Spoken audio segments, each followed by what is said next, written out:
دربار خلافت میں کیوں گئی؟ آپ ہمیں بتائیں یہ مسئلہ دو شخصیتوں کے درمیان ہے، ادھر صحابی رسول ہے، ادھر بنت رسول ہے۔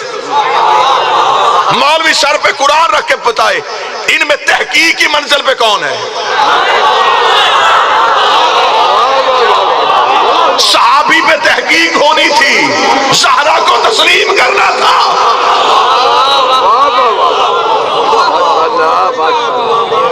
ایک مجاہدہ نے بات کی اور پورے ملک کے مولویوں کو پریشانی لگ گئی۔ اچھا ہوا یہ بات کھل کے سامنے آ گئی۔ اب ہمیں بتایا جائے کہ سیدہ دربار میں گئی ہے، صاحب اس میں گفتگو نہ کریں، اتحاد خراب ہو جائے گا، اتحاد خراب ہو جائے گا۔ تو پھر آپ کشمیر میں بات کیوں کرتے ہیں؟ آپ کے ملک کا وزیر اعظم اقوام متحدہ میں جا کے کشمیر میں بات کرے تو پوری دنیا کے مسلمان اسے سنائیں بڑا اچھا وزیر اعظم ہے، اس نے کشمیر میں بات کی ہے۔ تمہیں کشمیر کی جگیر یاد ہے، زہرا کی جگیر یاد نہیں ہے؟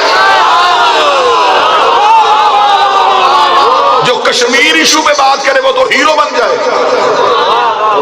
اور جو حق سیدہ پہ بات کرے، جو رسول کی بیٹی کے حق میں بات کرے۔ مسئلہ حقیقت اس میں اتنی ہے کہ دنیا آج حق پہ آ جائے۔ میں چوک میں کہہ رہا ہوں، یہ ہماری بزدلی کی علامت ہے۔ ہم نے لوگوں کو سبط رسول کا قاتل بتایا ہے، بنت رسول کا قاتل نہیں بتایا۔ ہم نے اتنا حسین پڑھا ہے کہ دنیا کو یزید سے نفرت ہو گئی۔ آج ہمارے سامنے کوئی یزید کا نام عزت سے لے، اس کا دم جاتا ہے کہ شیعہ کے سامنے یزید کا نام نہیں لینا۔ یہ خوف پیدا کرنا تھا ہمیں کہ ہمارے سامنے کوئی دشمن زہرا کا نام بھی عزت سے نہ لیتا۔ ہمیں بتایا جائے اگر آج اس بات پہ بحث ہونی ہے تو جناب سیدہ دربار میں گئی تھی، جناب سیدہ منزل تسلیم پہ تھی۔ جب بی بی نے کہہ دیا تھا جگیر میری ہے، تو حاکم نے دوسرا سوال کیوں کیا؟ حاکم کو کہہ دینا چاہیے تھا۔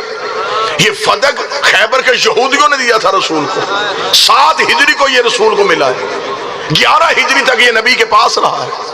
اگر اس میں امت کا حق تھا تو 4 سال نبی نے کیوں نہیں دیا؟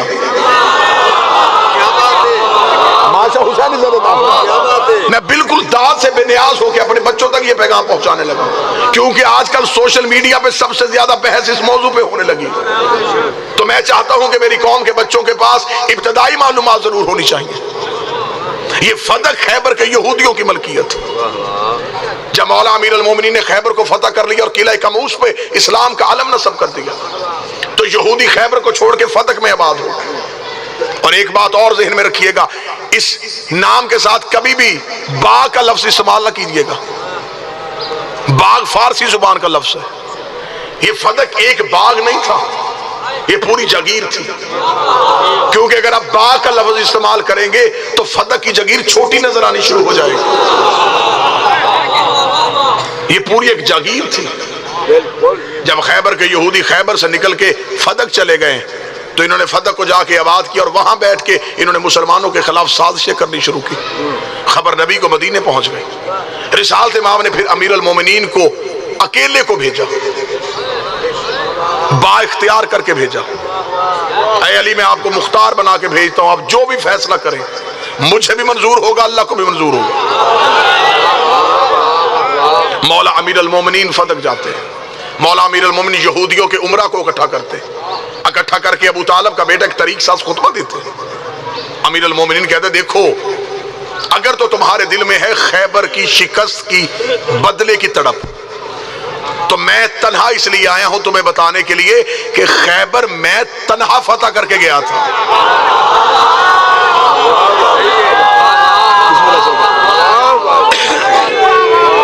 اگر تو تم نے لینا ہے خیبر کی شکست کا بدلہ تو پھر امت سے نہ لو، کیونکہ امت نے فتح نہیں کیا، فتح کیا میں نے۔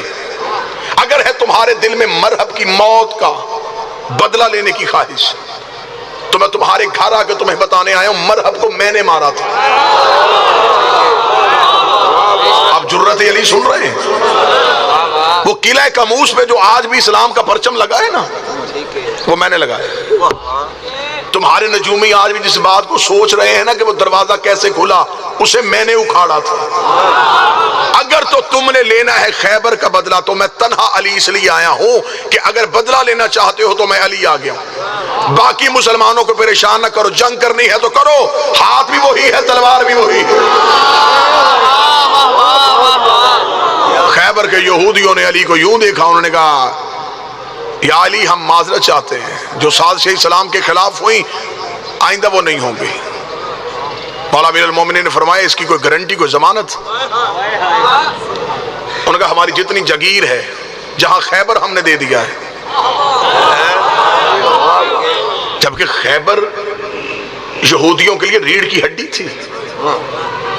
انہوں نے کہا جب ہمارا خیبر ہی چلا گیا ہے تو ہم فتح بھی دیتے ہیں، یہ پوری جگیر ہم دے دیتے ہیں مسلمانوں کے رسول کو۔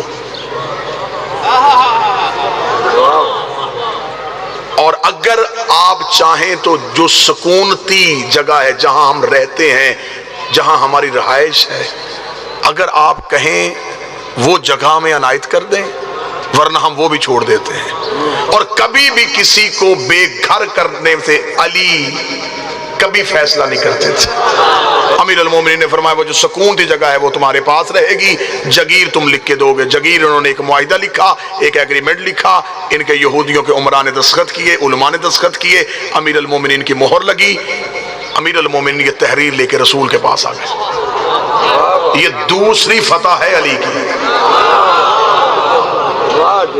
اب جب پہنچے ہیں تو رسالت مآب کے پاس یہ جگیر آ گئی۔ 4 سال یہ جگیر رسول کے پاس رہی ہے۔ اگر اس جگیر میں امت کا حق تھا تو نبی نے کیوں نہیں دی؟ اگر آپ کہیں گے امت نے شرماتے ہوئے نبی سے نہیں مانگی تو میں سنی کتاب سے حوالہ پڑھنے لگا ہوں۔ سنی کتاب میں لکھا ہے کہ بحرین سے مال خراج آیا تھا، آدھی رات کو اونٹ مسجد نبوی کے دروازے پہ آئے۔ صحابی نے کہا یا رسول اللہ بحرین سے مال خراج آیا۔ رسالت مآب نے کہا مسجد میں بلاؤ، اونٹ دروازے پہ کھڑے کرو، مال مسجد میں رکھو۔ مال مسجد میں رکھا گیا۔ رسالت مآب کی آواز ہے چراغ روشن کرو، چراغ روشن کیا گیا۔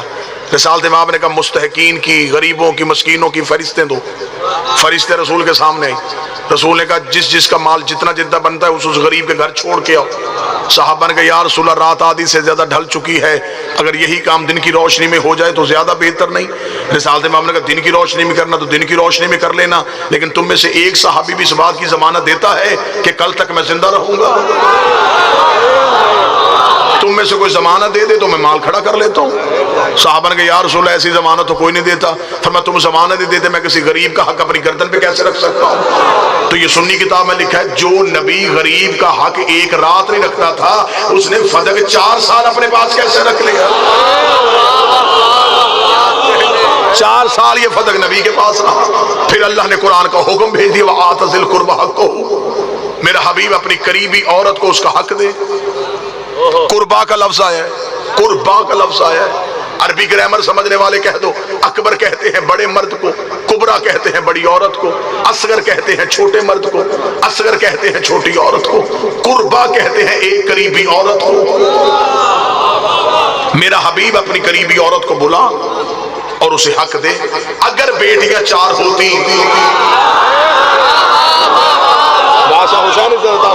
تو یہاں جمع کا سیگا استعمال ہوتا، سیگا ہے واحد مونس کا۔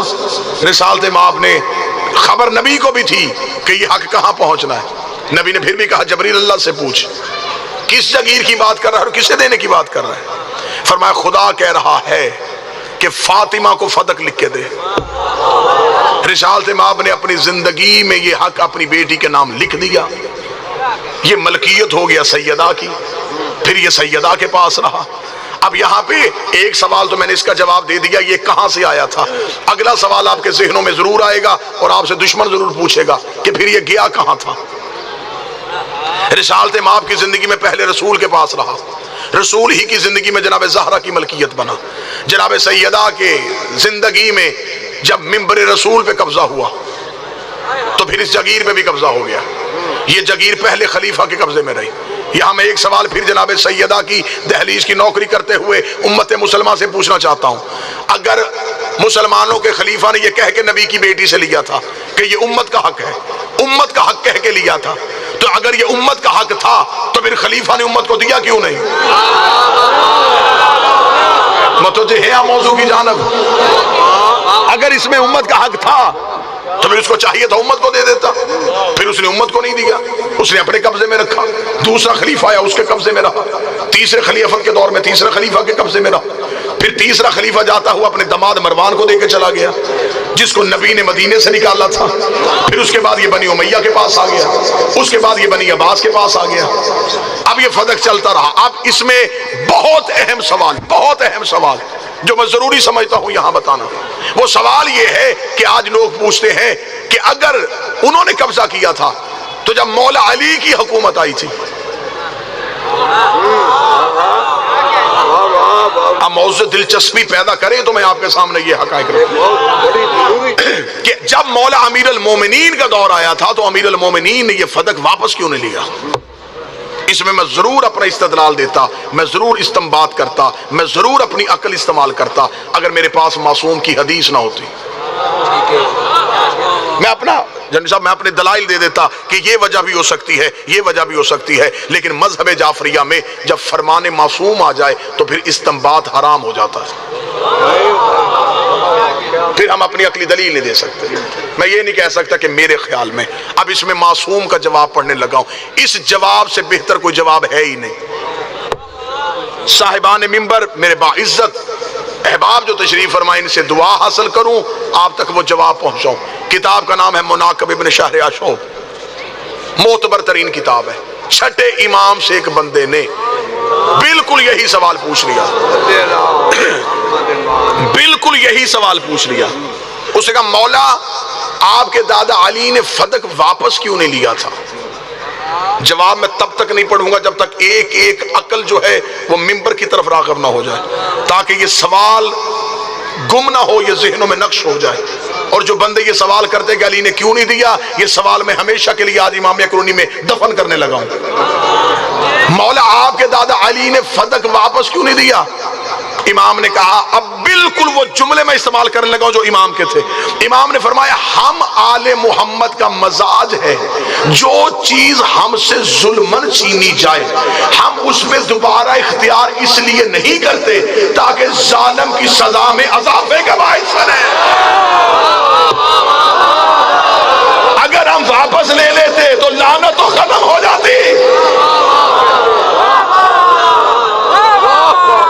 یقیناً یہ جواب، یقیناً یہ جواب امام کا جواب تھا۔ ایک لمحے کے لیے بھائی، یہ جواب امام تھا۔ امام نے فرمایا جب ہم سے ظلمن کو چیز چھینی جائے ہم اس کو دوبارہ اختیار اس لیے نہیں کرتے کہ کہیں ظالم کی سزا میں کمی واقع نہ ہو جائے۔ اس کی میں دوسری دلیل دوں۔ ایک بندے نے میرے امام زین العابدین سے پوچھا، اس نے کہا مولا قتل حسین کا بدلہ کس نے لینا ہے؟ سبحان اللہ، بالکل مربوط ہو جائے گے دونوں جواب، آپ دیکھیں گے دونوں جوابوں میں ربط کیسا ہے۔ امام زین العابدین سے پوچھا مولا قتل حسین کا بدلہ کس لے رہے ہیں؟ فرمایا ہمارے آخری بیٹے نے۔ اس نے کہا مولا آپ حسین کے بیٹے نہیں، آپ علی نہیں، آپ امام نہیں، یا تو اللہ کہتا کہ بدلہ کسی نے لینا ہی نہیں، قیامت والے دن میں سزا دوں گا، تو پھر تو ہوتا اگر بدلہ لینا ہی امامت نے ہے تو پھر آپ نے یہ بدلہ کیوں نہ لیا؟ آپ بھی تو علی تھے، آپ بھی تو وقت کے محمد تھے، آپ بھی تو امام تھے، آپ تو ہیں بھی فرزند رسول، بنتا بھی تھا کہ آپ بدلہ لے لیتے۔ جواب اتنا اچھا ہے کہ اس جواب کے احترام میں مجمع کھڑا بھی ہو جائے تو جواب کا قد پھر بھی بڑا ہے۔ امام نے دیکھ کے کہا اگر میں بدلہ لیتا تو صرف اس دور کے یزیدیوں سے لیتا، بدلہ بار میں نے لینا ہے تاکہ ہر دور کے یزیدی سے اگر میں بدلہ لیتا، اگر میں بدلہ لیتا تو صرف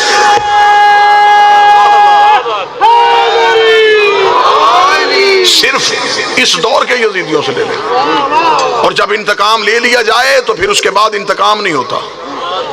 میں انتقام لے لیتا کہانی تو ختم ہو جاتی، اس کہانی کو طویل چلنا تھا، اس کہانی کو آگے جانا تھا۔ اب ان دونوں جواب کو ذہن میں رکھ کے سوچو کہ علی نے کسی سے حکومت کیوں نہیں چھینی؟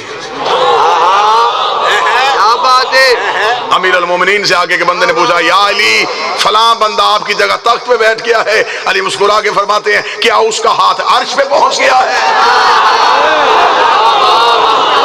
کیا فرشتے اس کے دروازے پہ آنا شروع ہو گئے ہیں؟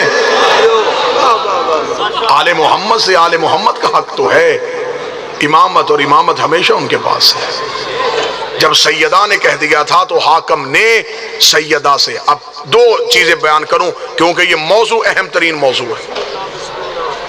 میں چاہتا ہوں کہ اس موضوع کے لیے میری قوم کے بچوں میں اتنی دلچسپی پیدا ہو جائے کہ ہر گھر میں ایک مناظر بیٹھا ہو. مبلغ اعظم مولانا اسماعیل کہتے تھے کہ شیعت کو ہمیشہ زندہ دیکھنا چاہتے ہو اپنی نسلوں کو دو چیزیں یاد کرا دو، ایک فدق ایک غدیر.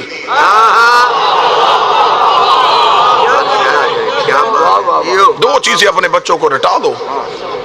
بی بی دربار میں گئے، میں نے بتا دیا فدق کا پس منظر جتنی جلدی ہو سکتا تھا اتنی جلدی بتا دیا. وقت کے دامن میں وسعت ہوتی میں جناب سام بن نو سے اس جگیر کو شروع کرتا.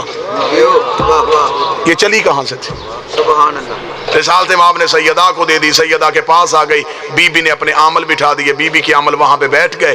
جب تخت پہ قبضہ ہوا حاکم نے یہ چھین لی تو اب بی بی دربار میں آئی. میں مصحف نہیں پڑھنے لگا، اس موضوع کو ہمیشہ مصحف کی صورت میں پڑھا گیا ہے، میں فضائل سنانے لگا.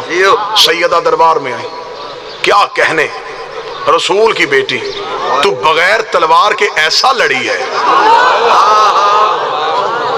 نبی بھی ایسے منافقوں کو بے نقاب نہ کر سکے. علی کے قریب بھی منافق بیٹھے رہے، علی نے بھی ایسا نقاب نہیں اتارا جیسے سید آپ نے اتارا. شہزادی اس دن جب آئی ہیں تو بی بی اپنے گھر والے دروازے سے نہیں آئی، ورنہ بی بی کے دو دروازے مسجد میں کھلتے تھے. بی بی کے گھر کا دروازہ بھی مسجد میں کھلتا تھا. ایک دروازہ وہ تھا جو بی بی کا گلی میں کھلتا تھا اور پھر مسجد کا دروازہ بھی گلی میں تھا. شہزادی جب بھی مسجد میں آتی تھی تو بی بی گھر والے دروازے سے آتی تھی. آج بی بی نے گھر والے دروازے کا انتخاب نہیں کیا، آج شہزادی باہر والے دروازے سے آئی. اگر بی بی اس دروازے سے آتی تو مورخ کہہ دیتا کہ زہرا تو عام حالات میں بھی مسجد سے گزرتی تھی. شہزادی اس دروازے سے آئی جہاں سے بی بی کو آنا چاہیے تھا. اور ام ایمن کہتی ہے کہ اس دن شہزادی جب اپنا مکنا اوڑھ رہی تھی، جب اپنی چادر لے رہی تھی تو بی بی آہستہ آہستہ کہہ رہی تھی ہوشیار ہو جا، اب تیرے مقابلے پہ بطول آ رہی ہے، اب تیرے مقابلے پہ سیدہ آ رہی ہے. بی بی دربار میں پہنچی، بی بی نے دربار میں جا کے ایک ایسا فصیح و بلیغ خطبہ دیا، حمد پروردگار کی، اپنے بابے کی فضیلت بیان کی، اپنے شوہر کے اختیارات بتائے. اختیارات بتانے کے بعد جو تخت پہ بیٹھا تھا بی بی نے اس سے اس کا خاندان سنایا. بی بی نے کہا ہمارے بابا نے تمہیں عزت دی، تم تو وہی لوگ تھے جو بیٹیوں کو دفن کرتے تھے. ایک لفظ بی بی نے استعمال کیا، یہ جہاں وہ رانا صاحب کچی جگہ ہو نا جی، کچی روڈ ہو تو وہاں پہ گڑے پڑ جاتے ہیں اور اکثر بارش کا پانی اس نشیب اس گڑے میں کھڑا ہو جاتا ہے، اسے کہتے ہیں کھدال. بی بی نے دربار میں کھڑے ہو کے کہا ہم سے مقابلہ کرتے ہو، تم وہی لوگ ہو جو کھدالوں سے پانی پیتے.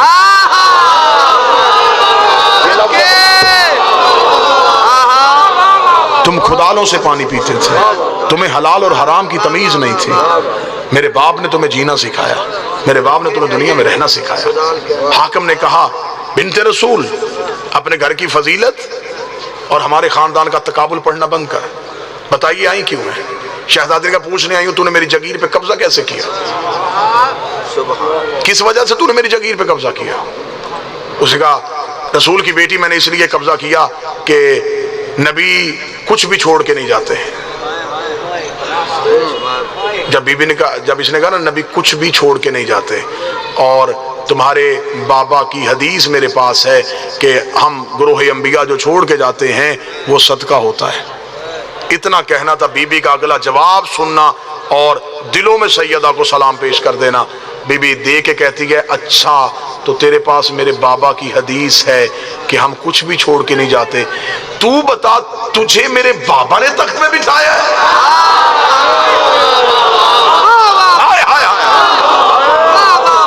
جو تیرے پاس خلافت کی دلیل ہے وہی میرے پاس وراثت کی دلیل ہے. اگر تیرے پاس خلافت کی دلیل ہے تو یہی دلیل میرے پاس وراثت کی ہے. بی بی نے کہا اچھا تو بتا تیرے پاس دلیل؟ اس نے کہا میرے پاس حدیث ہے. بی بی نے کہا کیا حدیث ہے؟ اس نے کہا نبی جو چھوڑ کے جاتے وہ صدقہ ہوتا ہے. بیوی نے کہا اگر تو کہے تو میں قرآن کی آیت پڑھوں. اس نے کہا سیدہ آپ کے پاس اپنے حق کے لیے کیا دلیل ہے؟ بیوی کہتی ہے اگر نبی کچھ بھی نہیں چھوڑ کے جاتے اور نبی کی اولاد کا کوئی حصہ نہیں ہوتا تو خدا سورہ نساء میں کیوں کہتا ہے کہ ہم نے اولاد کو ماں باپ کی وراثت میں حصے دار قرار دیا ہے؟ اس نے کہا بی بی میرے پاس حدیث ہے. بیوی نے کہا میں دوسری آیت پڑھ دیتی ہوں. خدا سورہ نساء میں کہتا ہے ہم نے مرد کا حصہ وراثت میں رکھا ہوا ہے. اس نے کہا بی بی میرے پاس حدیث ہے. بیوی نے کہا میں تیسری آیت پڑھ دیتی ہوں. آل یعقوب کو وارث بنایا گیا تھا. اس نے کہا بی بی میرے پاس حدیث ہے. بیوی نے کہا میں پھر آیت پڑھ دیتی ہوں. ہم نے ہارون کو موسیٰ کا وارث بنایا تھا. اگر وہ وارث ہو سکتا تو میں کیوں نہیں ہو سکتی؟ 40 آیتیں بی بی نے کھڑے کھڑے دربار میں پڑھ دی. 40 آیتوں کا پڑھنا تھا. حاکم دے کے کہنے لگا نبی کی بیٹی میں حدیث پڑھ رہا ہوں تو بدلے میں آیت پڑھ رہی ہے, تو انہیں حدیث کا جواب دینا ہے تو حدیث میں دے. حدیث کا نام آنا تھا. بی بی کہتی اتنی جلدی قرآن کی آیتوں سے گھبرا گیا؟ تھوڑے دن پہلے تجھے ہی میرے بابا نے کہا تھا کہ آ تجھے حدیث لکھ کے دوں, تو نے کہا تھا قرآن کافی ہے. اتنی جلدی پھر گئے اپنی بات سے. ابھی کل تک تو تم کہہ رہے تھے ہمیں قرآن کافی ہے, آج مجھے کہہ رہے ہو حدیث لے کے آ.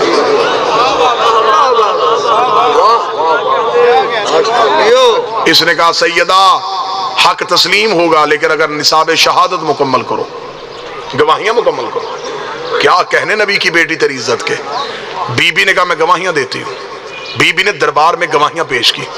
بی بی نے بطور گواہ پیش کیا علی کو, جسے تقریر کا ابتدائیہ یاد ہے. علی بھی منزل تحقیق میں نہیں تھے, منزل تسلیم پہ تھے. بی بی نے دوسرا گواہ پیش کیا اپنا بڑا بیٹا حسن, یہ بھی منزل تحقیق پہ نہیں تھا, منزل تسلیم پہ تھا. بی بی نے تیسرا گواہ پیش کیا حسین, یہ بھی منزل تحقیق پہ نہیں تھا, منزل تسلیم پہ تھا. بی بی نے چوتھی گواہ اپنی کنیز ام ایمن کو پیش کیا.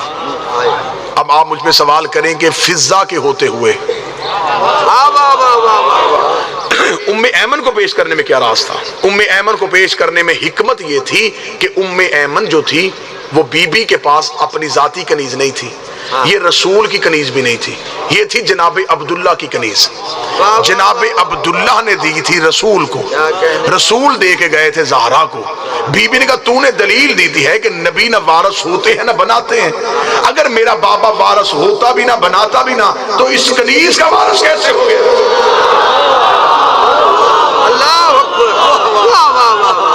یہ میرے باپ کو اس کے باپ سے ملی تھی اور مجھے میرے باپ سے ملی.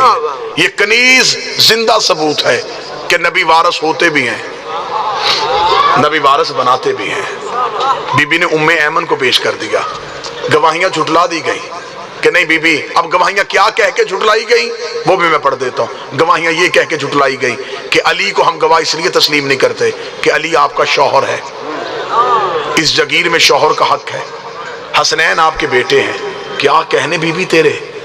اگر یہ کہہ کے گواہیاں جھٹلائی گئی, توجہ پوری رکھیے گا, آپ کے پاس گواہ تھے, آپ جناب سلمان کو کھڑا کر دیتی, آپ ابو ذر کو کھڑا کر دیتی, آپ حذیفہ کو کھڑا کر دیتی, آپ کے پاس گواہ تھے. بی بی آپ نے گواہیاں بدل لیتی, آپ گواہ اور پیش کر دیتی. بی بی نے کہا میں نے گواہ نہیں بدلنے, میں نے گواہ نہیں بدلنے, یہی گواہ رہیں گے. اس نے گواہیاں جھٹلا دی ہیں. اب یہ تاریخ میں لکھا جائے گا کہ زہرا نے گواہ پیش کیے تھے, اس نے گواہ جھٹلائے تھے. بی بی نے کہا پھر تاریخ کا مورخ پوچھے گا کہ وہ گواہ کون تھے. مورخ لکھے گا علی تھا, حسن تھا, حسین تھا. جب مورخ لکھے گا پھر قیامت تک نسلیں پوچھیں گی یہ وہی علی نہیں ہے جسے محمد نے قرآن کہا تھا, یہ وہی حسن نہیں ہے جسے محمد نے بیٹا کہا تھا, یہ وہی حسین نہیں ہے جسے مباہلے میں نبی بیٹے بنا کے لے کے گئے تھے. بی بی نے کہا میں گواہیاں اس لیے نہیں بدل رہی کیونکہ کوئی مسلمان کو جھوٹا کرے. اگر میں سلمان کو پیش کرتی, یہ سلمان کو جھوٹا کہہ دیتا تو یہ صرف کافر ہوتا. میں علی کو پیش کر رہی ہوں, جو علی کو جھوٹا کہے وہ قرآن کو جھوٹا کہے گا, جو قرآن کو جھوٹا کہے وہ فاسق ہو جائے گا. بی بی نے کہا میں کافر کرنے نہیں آئی, فاسق کرنے آئے. میں گناہگار کرنے نہیں آئی.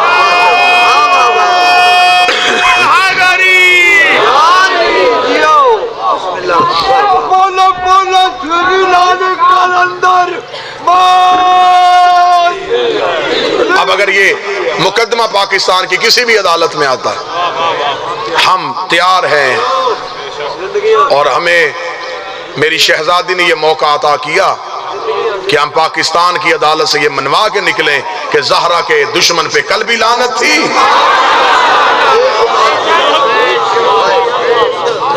ہمیں تو خلق ہی اللہ نے سیدہ کے حق کے لیے کیا، مر جائیں گے ہم، نسلیں کٹ جائیں گی ہماری، ہم سیدہ کا حق نہیں چھپنے دیں گے۔ میری قوم زندگی میں رسول کی بیٹی کے حق میں ایک لمحے کے لیے بھی غافل نہ ہونا۔ میں معصوم کا ایک فرمان پڑھوں، ساری زندگی اس فرمان کو یاد رکھنا۔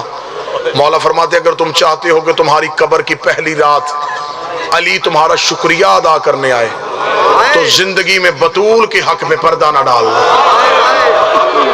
یہ کائنات کی وہ مظلومہ ہے جو مبلغہ ولایت علی ہے، اس نے لڑا ہے علی کی ولایت کا مقدمہ۔